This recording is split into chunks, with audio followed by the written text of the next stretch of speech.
इसलिए कहा है सदपात्र दानाच भवेत् धनाढ्यो धनाढ्यभावा प्रकरोति पुण्यम पुण्यम प्रभावा प्रथमं प्रयाति पुनर्धनाढ्य पुनरेव दाता। यह शास्त्रों में वर्णन है कि बालक की आयु वृद्धि के लिए दान किया जाता है, क्योंकि दान करने से नवजात शिशु की आयु में वृद्धि होती है। इसलिए गौदान भी किया, स्वर्णदान किया, अन्नदान किया। और सबसे विचित्र बात तो यह थी कि जिसको दान मिलता था वो अपने पास नहीं रखता था, वो दूसरे को दान दे देता था, क्योंकि सबको यह लग रहा था कि नंद के यहाँ नहीं, हमारे यहाँ लाला हुआ है। ये प्रत्येक ब्रजवासी की खुशी थी।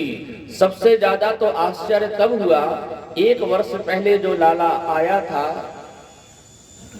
गौरवर्ण का रोहिणी के गर्भ से जिसका जन्म हुआ था, वह बालक 1 वर्ष से जिसके मुखमंडल पर कभी मुस्कुराहट नहीं थी, उदास पड़ा रहता था, वह बालक आज किलकारियां मार रहा है, हंस रहा है, बड़ा प्रसन्न है वह बालक।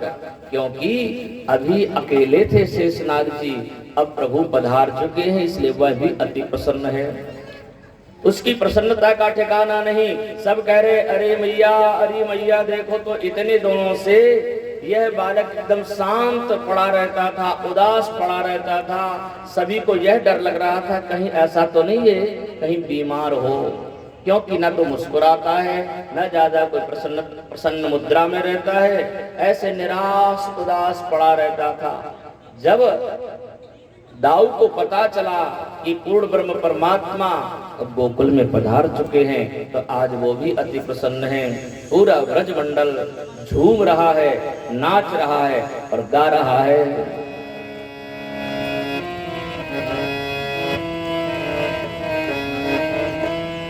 मेरे बांके बिहारी लाल नजर तो ही लग जाएगी, मेरे बांके बिहारी लाल नजर तो ही लग जाएगी, मेरे बांके बिहारी लाल नजर तो ही लग जाएगी, मेरे बांके बिहारी लाल नजर तो ही लग जाएगी, लग जाएगी लाला लग जाएगी, लग जाएगी लाला लग जाएगी, लग जाएगी लाला लग जाएगी, लग जाएगी लाला लग जाएगी। भगवान के दर्शन करने के लिए सारा ब्रजमंडल उमड़ पड़ा, यहाँ तक कि यक्ष गंधर्व किन्नर देवी देवता सब आ रहे हैं लाला का दर्शन करने के लिए। लग जाएगी लाला लग जाएगी, लग जाएगी लाला लग जाएगी, बाकी हो बाकी बिहारी नजर तो लग जाएगी, मेरे बाके बिहारी लाल नजर तो लग जाएगी, मेरे बाके बिहारी लाल नजर तो लग जाएगी, मेरे बाके बिहारी लाल नजर तो लग जाएगी।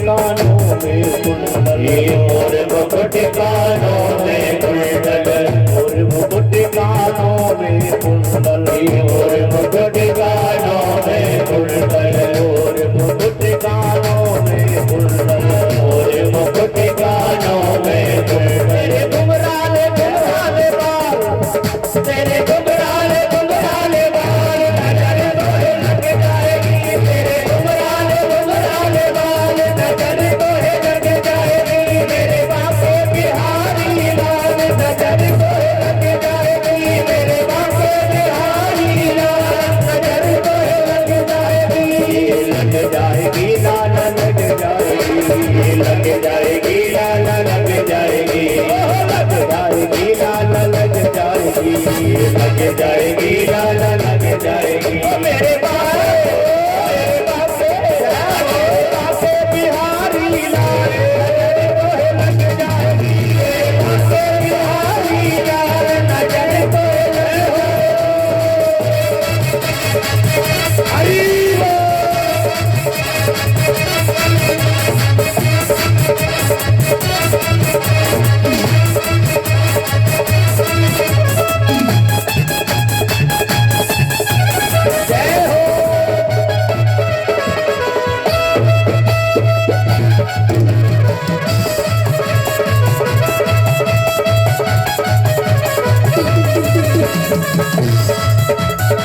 तेरी प्यारी बांसुरिया, गजब करे तेरी प्यारी बांसुरिया, गजब करे तेरी प्यारी बांसुरिया, गजब करे तेरी प्यारी बांसुरिया, गजब करे तेरी प्यारी बांसुरिया, गजब करे तेरी प्यारी बांसुरिया।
जमुना तट पे गाय चरावे, जमुना तट पे गाय चरावे, जमुना तट पे गाय चरावे, जमुना तट पे गाय चरावे, के संग रात रचावे, गोविंद के संग रात रचावे, के संग रात रचावे, गोविंद के संग रात रचावे। मीठी जय हो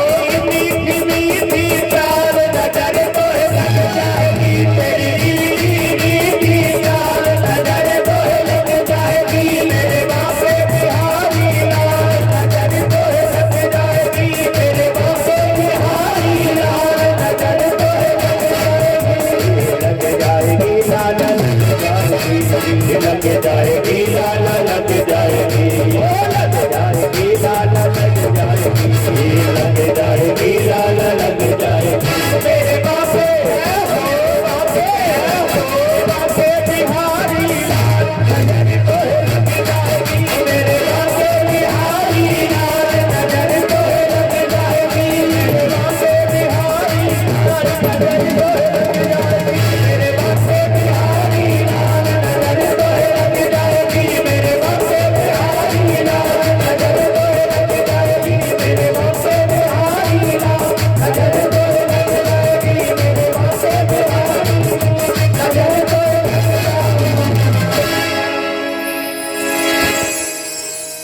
तेरी टेढ़ी मेढ़ी चाल, तेरे घुंघराले घुंघराले बाल, नजर तो लग जाएगी। देखो त्रैलोक का स्वामी अवतार लेकर के पधारे हैं, भला कौन होगा जो नहीं आएगा देखने के लिए, दर्शन करने के लिए। महादेव जी भी पधारे, भोले बाबा भी कैसे रुक जाएंगे अपने इष्ट को, अपने आराध्य को देखे बिना, जिनका 24 घंटे महादेव जी नाम जपते हैं। पार्वती जी के सहित भोले बाबा जिनका 24 घंटे नाम जपते हैं, वही नर रूप में पधारे हैं, इसलिए महादेव जी भी दर्शन करने के लिए पधारे हैं। और महादेव जी जब दर्शन करने के लिए अमंगल वेश है, पूरे शरीर में चिताभस्म है, और उनके अंग में नरमुंड माला है, एक हाथ में त्रिशूल, दूसरे हाथ में डमरू लिए हुए हैं, मत्थे पर द्विज का चंद्रमा, जटाओं में गंगा, बाघंबर लपेटे हुए हैं, अलख निरंजन कहते हुए महादेव जी गोकुल में पधारे। सभी ब्रजवासी देख करके आश्चर्य कर रहे, भैया ऐसा बाबा हमने आज तक नहीं देखा। ऐसा लगता है ये तो किसी स्मशान से कोई अघोरी बाबा आया है। देखो ये मृत्युलोक की धरती है, यहाँ भगवान आ जाए ना और कहें कि हम भगवान हैं तो जनता बड़ी विचित्र है, भगवान को भगवान नहीं मानेगी। कहाँ मानती, भगवान को भगवान मानेगी? यदि भगवान आकर के यहाँ कहें कि हमने जन्म ले लिया है, आप लोगों में से कोई खड़ा हो जाए बोले हम भगवान हैं, बाकी लोग ओम जय जगदीश हरि करेंगे तो उसकी और दो तमाचा और मांगे बड़ा आया भगवान। भगवान यहाँ धरती पर आकर के खुद कहेंगे कि हम भगवान हैं तो कोई मानेगा। महादेव जी जब आए वहां तो सब लोग देख करके हैरान हो गए और कहने लगे अरे भैया ऐसा महात्मा ऐसा योगी हमने कभी देखा नहीं। जहां से निकल जाते छोटे छोटे बच्चे तो जान बचा करके भागते और कहते अम्मा भैया दरवाजा बंद कर लो, एक अघोरी बाबा आया है, बड़ा डर लग रहा उसका। बड़े बूढ़े सियाने लोग देख करके कहते अरे भैया ये कोई सिद्ध महात्मा लग रहा है, कोई साधक है बहुत बड़ा, डरो मत, इसको दंडवत करो, प्रणाम करो। नंद महल का रास्ता पूछते पूछते पहुंच गए। नंद महल में तो भीड़ लगी हुई थी आने जाने वालों की, बहुत सारे लोग बैठे हुए थे, उनके मध्य में पगड़ी सगड़ी बांधे बढ़िया नंद बाबा जी विराजमान थे। सब ने खड़े होकर के योगी महात्मा का अभिवादन किया, स्वागत किया। आइए महाराज, स्वागत है आपका, कहां से पदार्पण हो रहा है, कहां से पधारे हैं आप? महादेव जी ने कहा भैया हम तो क्या बताएं, बहुत दूर से आ रहे हैं।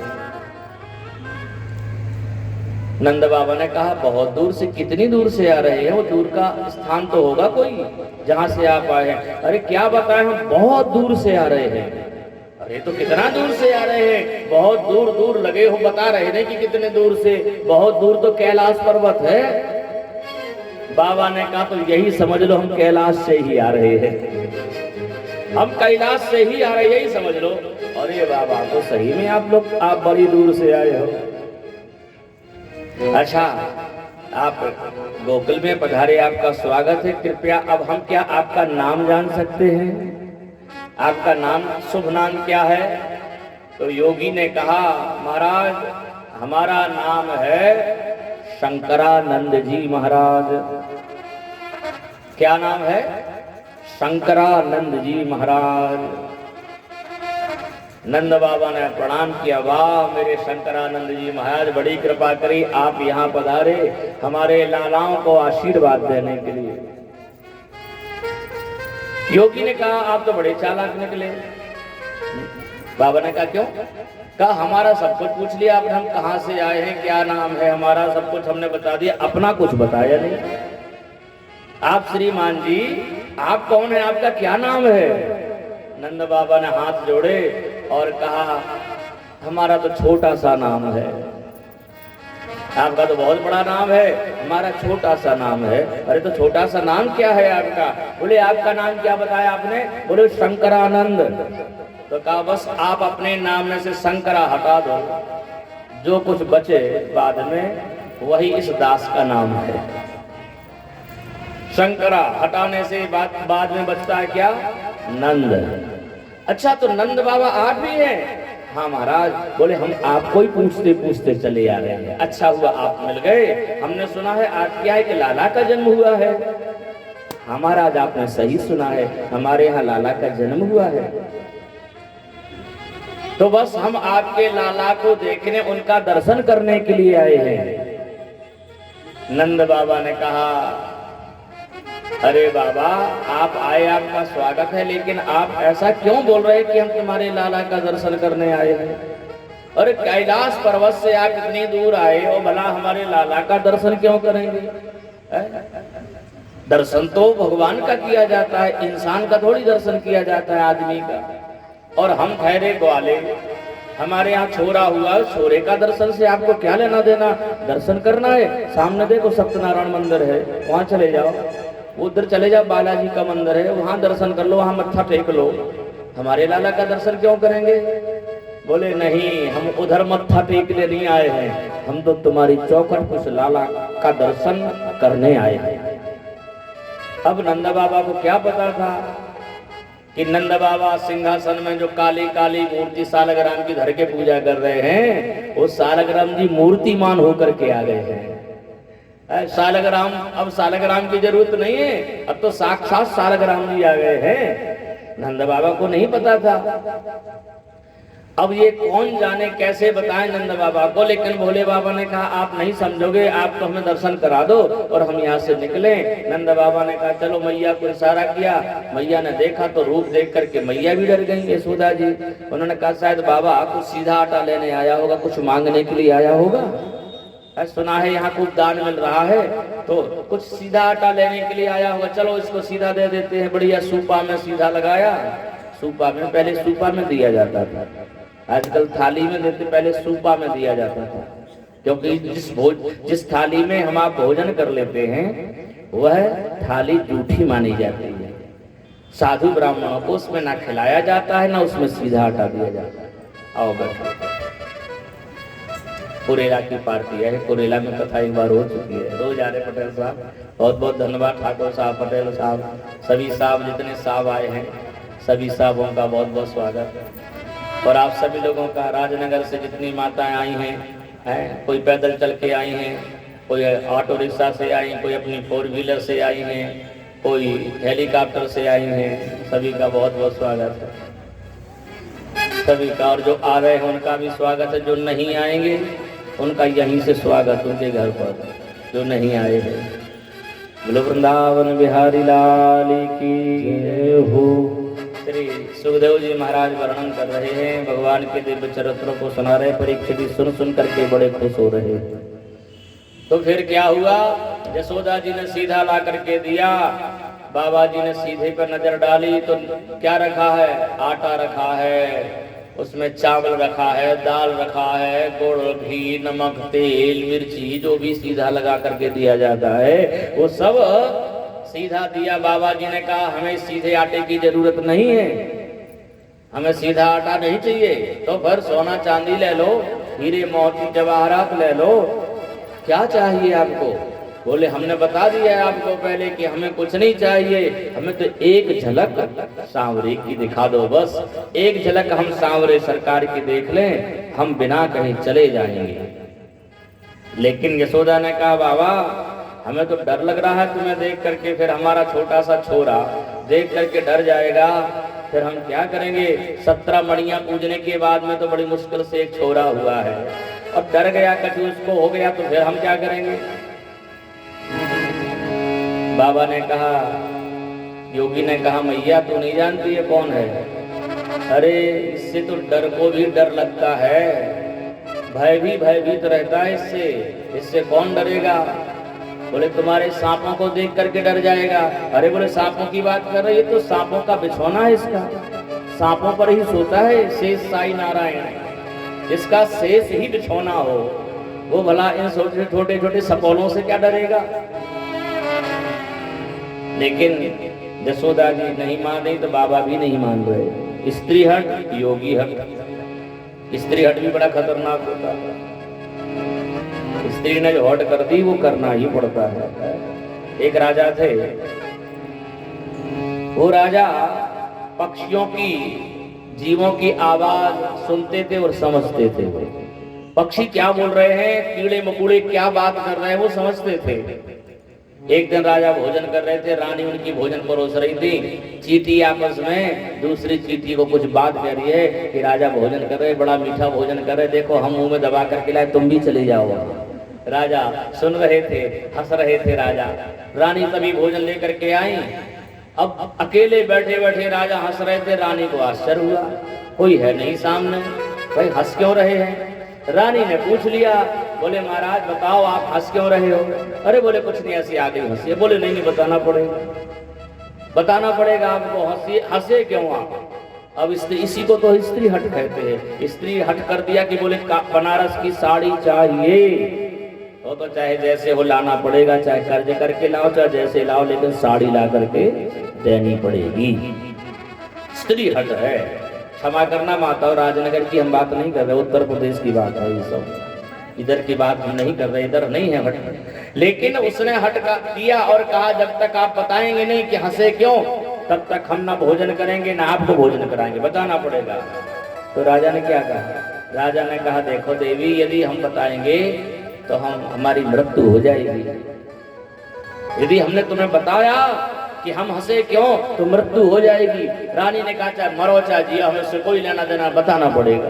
अब बताओ, रानी हट करके रह गई तो राजा को भी बताना पड़ा। कहा चलो ठीक है, जब बताना ही है तो एक काम करते हैं, चलें गंगा जी के किनारे बताएंगे, क्योंकि उसको वरदान था पक्षियों की जीवों की वो भाषा समझेगा।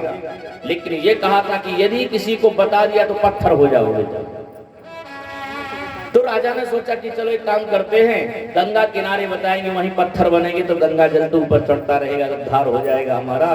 तो गंगा किनारे रानी को लेकर के जा रहे थे, रास्ते में जंगल में से जब निकले तो क्या देखा, एक बकरी अपने बकरे से कह रही है स्वामी देखो फलाने कुआं में कितनी हरी हरी पत्ती लगी है, घास लगी है, थोड़ी तोड़ करके लाओ ना। बकरा क्या शर्म नहीं आती तुम्हें? वहां देखो कितना बड़ा खतरा है, कहीं फिसल गए पैर तो मर जाएंगे। बोले मरो चाची, हमें क्या लेना, लाओ पत्ती लानी पड़ेगी, हमें तो खाना है पत्ती, हरी हरी घास लगी उसमें लेके आओ। अब ये सब सुन रहा था राजा, क्योंकि राजा समझता था। वो बकरा कह रहा मान जाओ, वहां जाएंगे पैर फिसल जाएगा, मर जाएंगे हम। बोले मर जाओ, हमें कोई परवाह नहीं, लेकिन हरी हरी पत्ती लानी पड़ेगी। बकरे का दिमाग खराब। बोले सुनो, हम वो राजा नहीं कि रानी के चक्कर में पड़ जाएंगे, हम वो राजा नहीं है जो रानी के चक्कर में पड़ करके बेचारा मरने के लिए जा रहा है।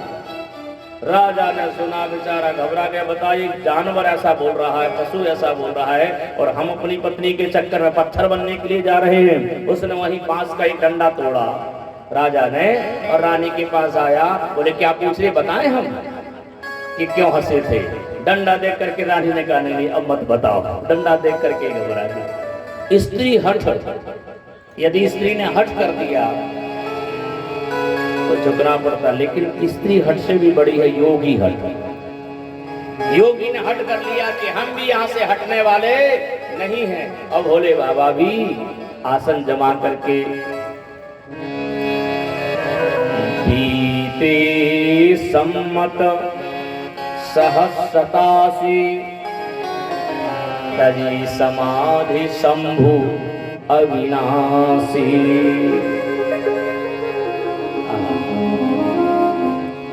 87,000 वर्ष बीत जाए ऐसी समाधि लगती भोले बाबा की। कोई घंटे 2 घंटे की थोड़ी थी, घंटे 2 घंटे बैठेंगे उठ जाएंगे। ऐसे हैं कि महादेव बैठ जाएं तो फिर हजारों वर्ष बैठे रह जाएं।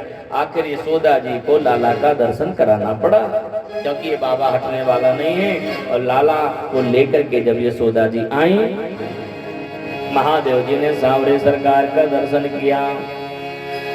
नंदलाल निहार लिए जब ते,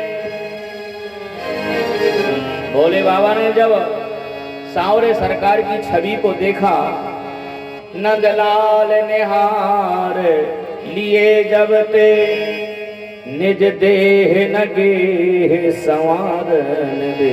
सुध बुध खो बैठे भोले बाबा। पूर्ण ब्रह्म परमात्मा को जब नन्हा सा बालक बना हुआ देखा, निज देह न गेह संवारन दे, धर धीरज बोल उठी बरनी। देखो आंखों में लड़ाई शुरू हो गई, झगड़ा शुरू हो गया आंखों में। जो आंखों के सामने जो ब्रौनी होती है, बरनी इसको बोलते ब्रौनी, जैसे ऐसे सब होता है तो ये जितनी भी धूल आती, डस्ट आती है, उसको साफ करती रहती है बरनी, आंखों के आगे जो होती है। धर धीरज बोल उठी बरनी, पद पंकज की रज झारन दे। मन महादेव जी की जो बरनी वो कह रही हैं, हमें सांवरे सरकार के चरण रज को झारने दो। पुत्री कह सामने से हट जा। पुत्री जो होती बीच में काले रंग की, वो बार बार करे बरनी तो हट जा, सामने से हमें दर्शन करने दे। पुत्री कह सामने से हट जा, आंसुआ कहे पाए पखारन दे। आंसू बह रहे, वो कह रहे हमें पैर धो देने तो सरकार के।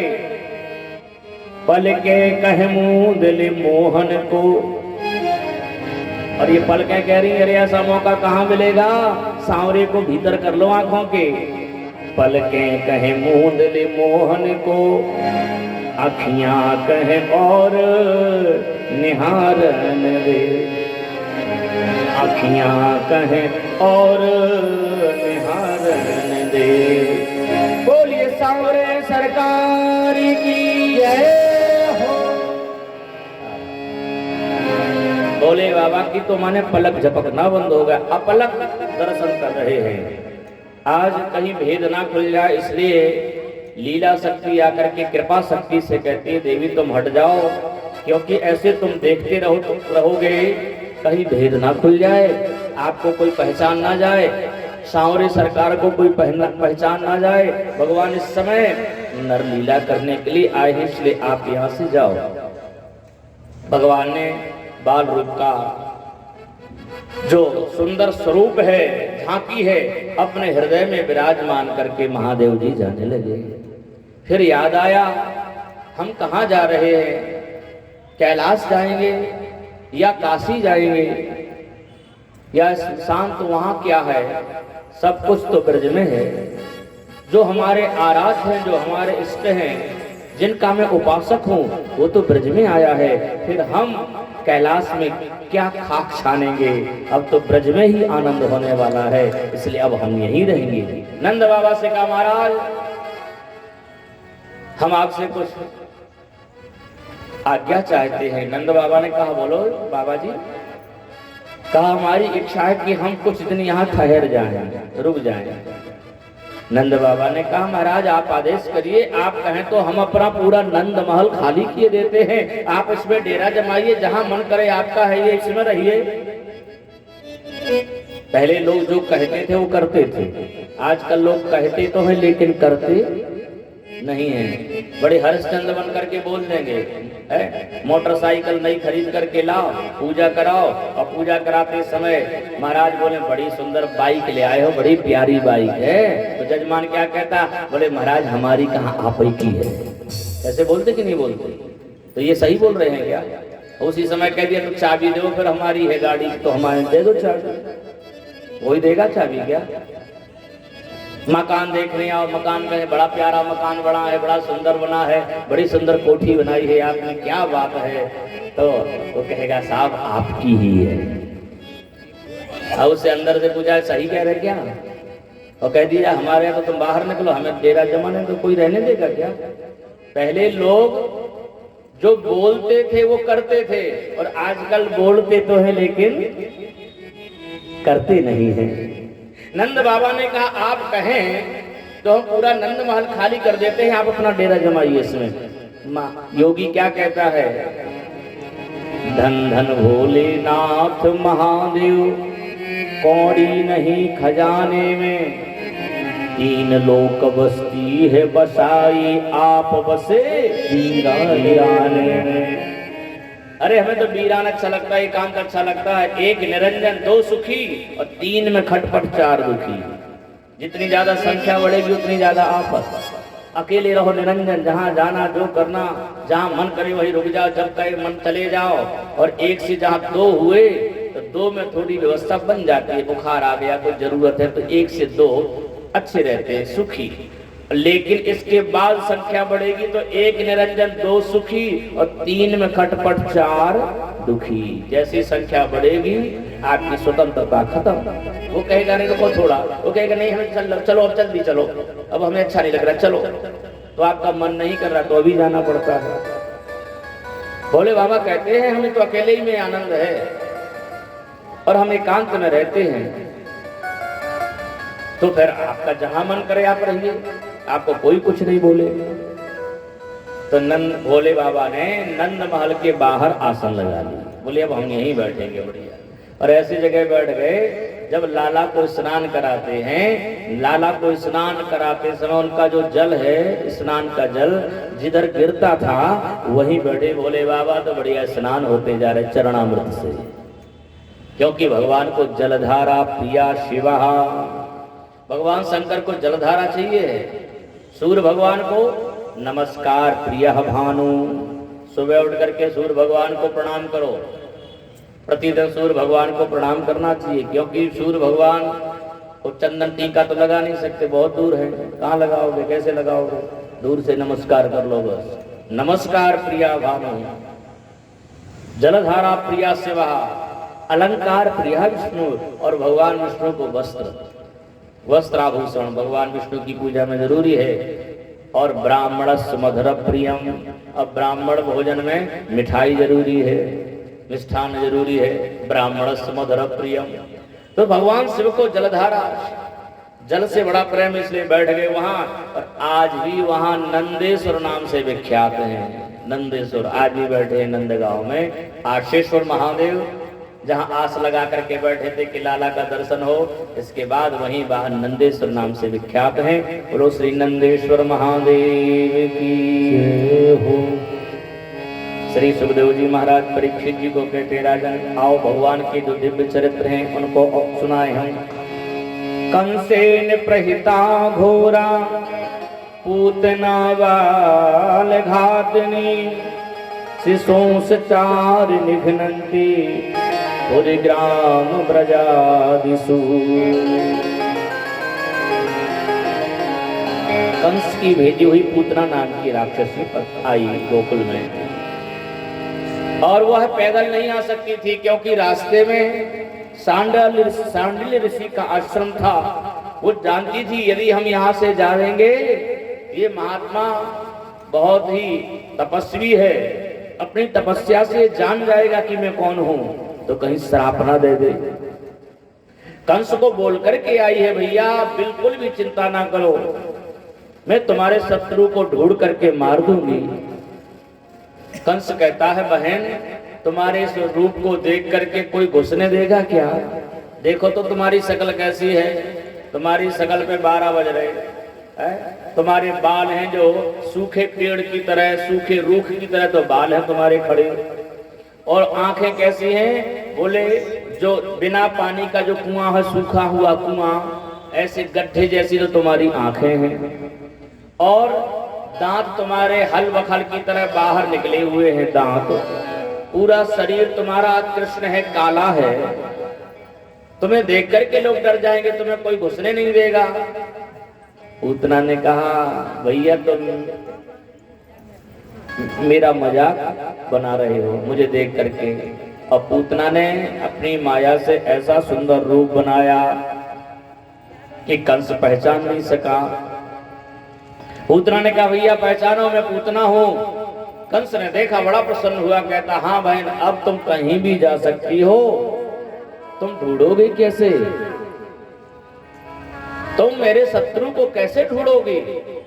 पूतना कहती, ढूंढना क्यों, और 1 महीने के जन्मे जितने भी बालक हैं उन सभी बालकों का मैं रक्त पान कर जाऊंगी, किसी को गला दबा करके मार दूंगी, किसी का रुधिर पी जाऊंगी, क्योंकि मैं रुधिर पायनी हूँ, मैं बिना खून पिए रह ही नहीं सकती हूँ। सुबह से चाहिए बढ़िया कोल्ड ड्रिंक, ठंडा ठंडा बढ़िया मीठा मीठा रक्त उसको चाहिए ही चाहिए है, पीना ही है, उसका ये आहार है, भोजन है उसका ये।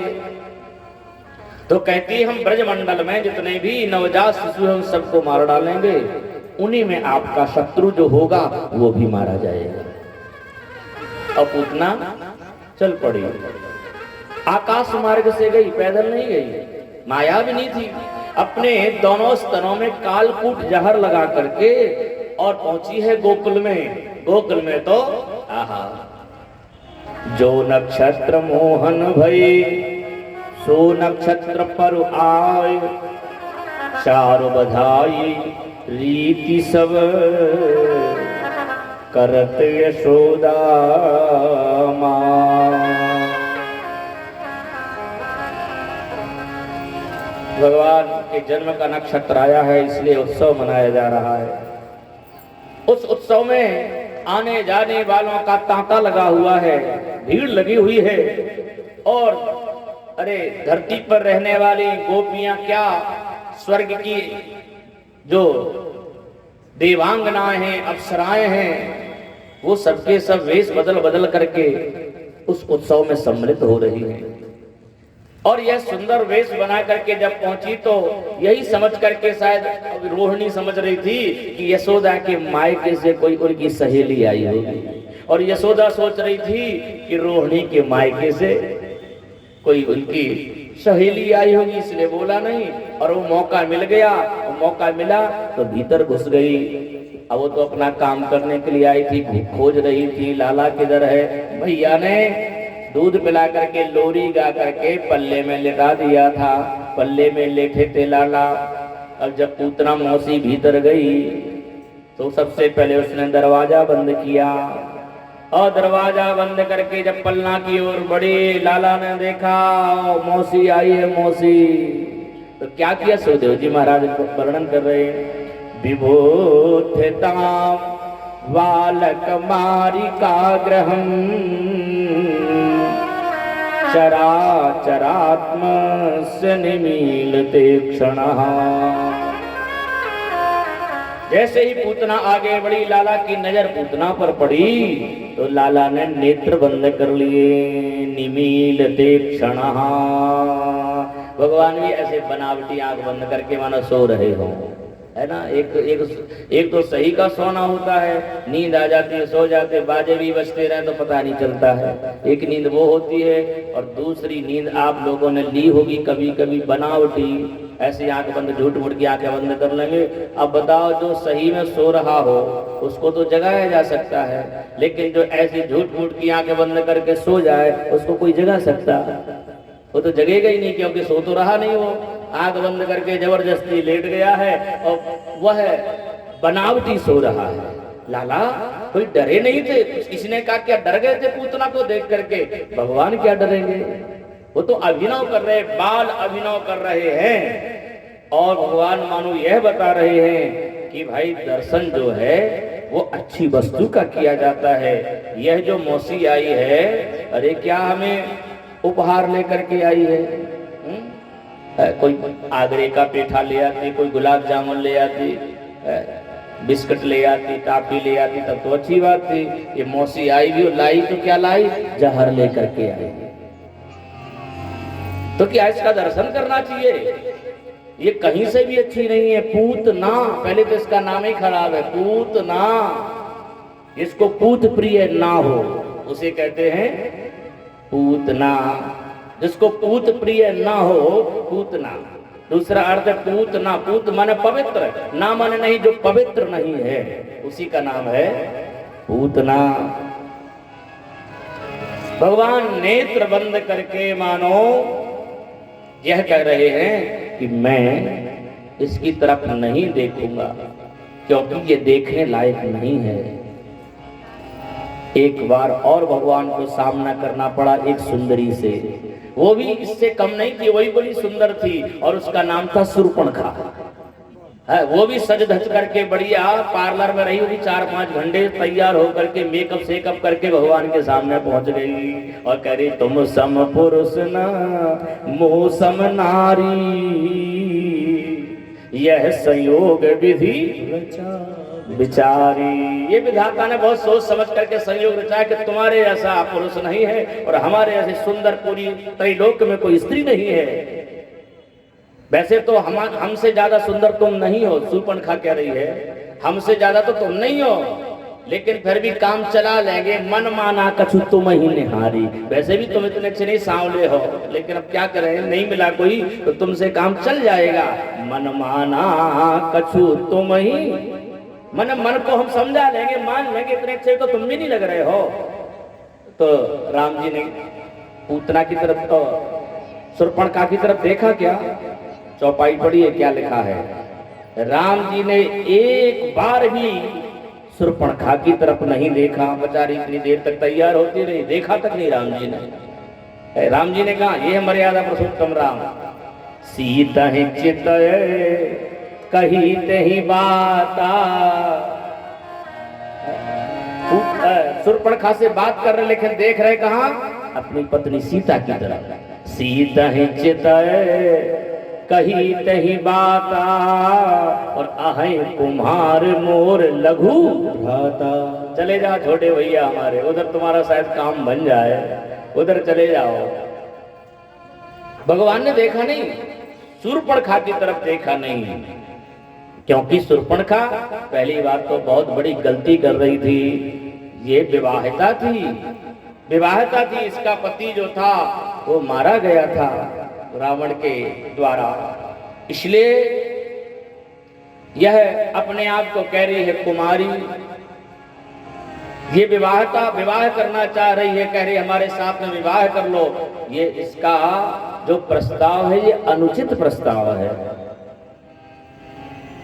इसलिए भगवान ने उसकी तरफ देखा ही नहीं। शूर्पणखा बेचारी नाक कान का ऑपरेशन करा करके और लौटाई बेचारी, इतना सस्ती धरती रही, लेकिन छोटे डॉक्टर साहब ने शूर्पणखा बुआ जी का नाक भी काट दी और कान का ऑपरेशन भी कर दिया। शूर्पणखा का अर्थ भी है, अर्थी है सूपनखा, जिसके सूपा की तरह नख हो। आज भी शूर्पणखा की भतीजियों की कमी नहीं है, सूप के जैसे नख होते हैं उसे कहते हैं शूर्पणखा। इधर नहीं होंगी भतीजियां, महाराष्ट्र तरफ है शूर्पणखा की भतीजियां, इधर नहीं होंगी। जिसके सूप के जैसे नख हो उसे कहते हैं शूर्पणखा। अब बता फैशन में आ गया आजकल, बड़े ऐसे अजीब फैशन चले हैं। एक पैर में एक काला धागा बांधने का फैशन चला है, पैर में काला धागा बांधने लगे हैं आजकल बहुत लोग, लड़के भी बांधने लगे, सब बांधते हैं, पता नहीं वो क्या पायल की जगह अब वो काला धागा चलने लगा है। इधर नहीं बांधते होंगे कोई, लेकिन मैंने बहुत जगह देखा है पैर में वो बांधेंगे। फटे पैंट पहनने लगे हैं आजकल। एक बहू लाई बेचारी महंगे 7,000 के 2 पैंट ले आई जीन्स के, अब वो फटे थे, टांगों में फटे थे, पता नहीं नीचे भी फटे हुए थे। अब फटे पैंट ले आई बहू, 7,000 के पैंट ला के नए पैंट ला करके रखा। अब सास भाई ने सोची फटे पुराने पता नहीं, उसने वो पैंट दे करके कब्बसी खरीद ली। सोचे पुराने पैंट डले हैं उनको दे करके उसने वो खरीद लिया, क्योंकि फैशन का जमाना, उसको क्या पता था। आजकल ऐसे ऐसे चलने लगे हैं, फैशन का जमाना हो गया है। तो कहने का आशय है कि नखवी रखे जाने लगे हैं, फैशन में नाखून भी बढ़ाए जाने लगे हैं। पूतना की तरफ भगवान ने नहीं देखा। चराचरात्मस्य निमीलते क्षणः। अच्छा एक कारण और है भगवान के नहीं देखने का, पूतना की तरफ नहीं देखने का एक कारण और है। भगवान मन ही मन सोच रहे हैं, त्रेता युग में जब मेरा अवतार हुआ राम अवतार, तो सबसे पहले असुरों की संहार लीला में सबसे पहले श्री गणेशाय नमः हमने स्त्री वध से ही शुरू किया था। सबसे पहले किसको मारा था राम जी ने? ताड़का चाची को, ताड़का को सबसे पहले मारा था राम जी ने। और कहा बताओ त्रेता युग में हमने श्री गणेशाय नमः फीमेल से किया था, और लगता है अब फीमेल से यहाँ भी शुरुआत होगी, पूतना से। इसलिए आंख बंद कर रहे हैं, आंख बंद करके भगवान भोले बाबा को कह रहे हैं, हे प्रभु पधारो, आपको आदत है जहर पीने की, हम तो दूध पीने आए हैं यहाँ, इसलिए आप पधारो। आप देखिए जरा, जब पूतना ने उठाया लाला को अपने स्तन उसके लाला के मुंह में दिया, लाला दूध पीने लगे। सुखदेव जी महाराज लिख रहे, वर्णन कर रहे हैं कि भगवान को उस समय जो क्रोध आया, गाढ़ं कराभ्याम भगवन् प्रपीडयत् प्राणैः समयीं रोष समन्वितो पिबत्। रोष समन पिबत माने भगवान को रोष आया है। रोष का मतलब है भोले बाबा रुद्र आ गए हैं, रुद्र देवता ने आकर के पूतना के स्तनों में लगा हुआ जहर पी गए, और लाला पाय पान कर रहे हैं, दुग्ध पान कर रहे हैं। और भोले बाबा के साथ में आया था उनका चेला जिसका नाम है करालम महाकाल, जो उनके साथ काल चलता है, काल भी साथ में आया था। कन्हैया ने दूध पिया, भोले बाबा ने जहर पिया, उस काल ने पूतना मौसी का प्राण पिया। बड़े जोर से चिल्लाई, सा मुंच मुंचा लिपटे समुंच मुंचा लिपटे प्रभासणी निष्पीड्यमाना खिल जीव बलमणि। विवेक नेत्रे चरणौ भुजौ मोहो प्रसन्न गात्रा क्षिपति दुरोदः। बहुत जोर से चिल्लाई पूतना है। लाला ने दूध भी पिया लेकिन साथ साथ प्राण भी पिया। भागने लगी और जब मथुरा की तरफ भागी तो भगवान कहते ए मौसी कहाँ जा रही? अरे बोले छोड़ दे। भगवान कहते मौसी तुझे पता नहीं है मैं किसी को जल्दी पकड़